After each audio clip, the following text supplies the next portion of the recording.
Parents please don't do this. મેં ઘણા પેરેન્ટ્સને જોયા છે કે જેઓ બાળકને ઓવર કંટ્રોલ કરે છે. તેમના મતે બાળક અમે કહીએ એમ કરે છે, એનો મતલબ એમ કે ભાઈ બાળક ફૂલ્લી ડિસિપ્લિન છે. અને પ્રોબ્લેમ તો ત્યારે વધે છે કે જ્યારે પેરેન્ટ પોતાના શબ્દોના ઘા કરીને કંટ્રોલ કરવાની ટ્રાય કરે છે.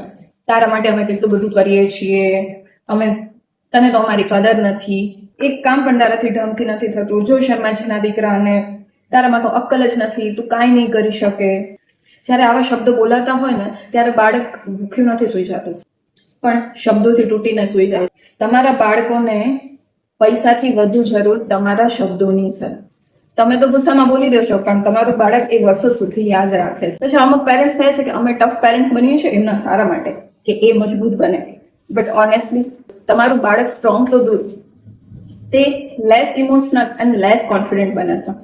પેરેન્ટ્સ, તમારું બાળક હેપી મોમેન્ટ્સ યાદ રાખે કે ના રાખે, પણ આવા શબ્દો વર્ષો સુધી યાદ રાખે છે. અને આજે આ વાત તમને લોકોને એઝ અ પેરેન્ટ તમને ખરાબ લાગે એ માટે નહીં, પરંતુ બસ એટલો સમજાવવા પ્રયત્ન કરું છું કે તમારા બાળકને કરેક્શન પહેલા કનેક્શનની જરૂર છે. કારણ કે બાળકનું ફ્યુચર ઘરમાં બોલાતા શબ્દોથી થાય છે. સો શેર કરી દો આ રીલ તમારા ફ્રેન્ડ્સ અને ફેમિલી મેમ્બર્સ, અને લાઇક અને કમેન્ટ કરવાનું ભૂલતા નહીં.